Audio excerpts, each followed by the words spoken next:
ನಮ್ಮ ವಿಧಾನಸೌಧದ ಇಲ್ಲಿ ಡಿಸಿಪಿಯಿಂದ ಹಿಡಿದು ಕಬ್ಬನ್ ಪಾರ್ಕಿನ ಇನ್ಸ್ಪೆಕ್ಟರ್ ಇಂದ ಹಿಡಿದು ಕಮಿಷನರ್, ಡಿಸಿಪಿ ಎಲ್ಲ ಹಂತದಲ್ಲೂ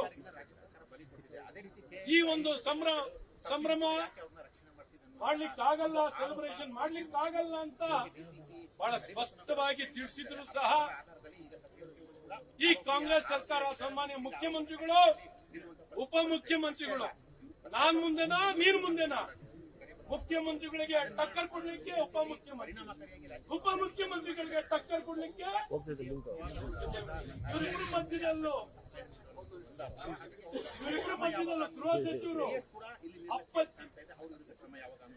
ಗೃಹ ಸಚಿವರು ಎಲ್ಲಿಂದ ಹುಡುಕ್ಬೇಕು? ಯಾರಪ್ಪ ಗೃಹ ಸಚಿವರು? ಗೃಹ ಸಚಿವರು ಈ ಸರ್ಕಾರದಲ್ಲಿ ಇದಾರೋ ಇವು ಈಗ ಉಂಟೆ ಅನ್ನುವಂತ ಪರಿಸ್ಥಿತಿ ಇಡೀ ಗೃಹ ಇಲಾಖೆ, ಗೃಹ ಸಚಿವರಿಂದ ಹಿಡಿದು ಗೃಹ ಇಲಾಖೆ ಅಧಿಕಾರಿಗಳಿಂದ ಎದುರಿಸುವಂತದ್ದಾಗಿದೆ.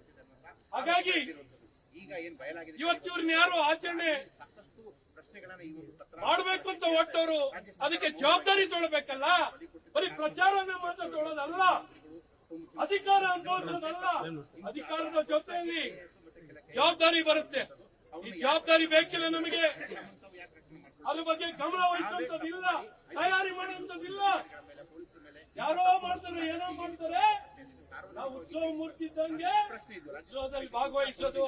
ಯಾರೋ ಹೊತ್ಕೊಂಡು ಹೋಗ್ತಾರೆ, ಯಾರೋ ತಬಲಾ ಬಾರಿಸ್ತಾರೆ, ಯಾರೋ ಹೂ ಹಾಕ್ತಾರೆ, ಏನ್ ಬೇಕಾದ್ರೆ ಮಾಡ್ತಾರೆ. ನಾವು ಆರಾಮದಲ್ಲಿ ಸಂತೋಷದಿಂದ ಕೂತ್ಕೊಂಡು ನೋಡೋಣ ಅಂತ ಬಂದವ್ರೆ ಈ ಮುಖ್ಯಮಂತ್ರಿ, ಉಪಮುಖ್ಯಮಂತ್ರಿ ಪೈಪೋಟಿಯಲ್ಲಿ ಒಬ್ರು ಏರ್ಪೋರ್ಟಿಗೆ ಓಡೋಗ್ತಾರೆ. ಏರ್ಪೋರ್ಟಿಗೆ ಹೋಗಿ ಏನ್ ಸ್ವಾಗತ. ಇದೇನ್ ಕ್ರಿಕೆಟ್ ಗೊತ್ತಿಲ್ಲ. ಕ್ರಿಕೆಟ್ RCB ಟೀಮ್ ಕ್ಯಾಪ್ಟನ್ ಅಶೋಕಣ್ಣ ಅವರೇ, ಉಪಮುಖ್ಯಮಂತ್ರಿಗೆ RCB ಟೀಮ್ ಕ್ಯಾಪ್ಟನ್ ಗೊತ್ತಿಲ್ಲ, ಹೆಸರೇ ಗೊತ್ತಿಲ್ಲ. ಅಂತರಲ್ಲಿ ಇವೆಲ್ಲ ಮಾಡಿದ್ದಾರೆ. ಇವಾಗ ಇಂಥ ಒಂದು ಪರಿಸ್ಥಿತಿಯಲ್ಲಿ ನಾವು ಕೇಳೋದು, ಇದನ್ನ ನಾವು ಮಾಡಿಲ್ಲ ಅಂತ ಈಗ ಕೈ ಜಾರಿ ಕೈ ತೊಳ್ಕೊಳ್ಳೋಕೆ ಪ್ರಯತ್ನ ಮಾಡ್ತಿದ್ದಾರೆ. ಇವತ್ತು KCA ಮೇಲೆ ಹಾಕ್ತಿದ್ದಾರೆ, RCB ಮೇಲೆ ಹಾಕ್ತಿದ್ದಾರೆ, DNA ಮೇಲೆ ಹಾಕ್ತಿದ್ದಾರೆ, ಪೊಲೀಸರ ಮೇಲೆ ಹಾಕ್ತಿದ್ದಾರೆ. ಪೊಲೀಸರು ಸಸ್ಪೆನ್ಷನ್.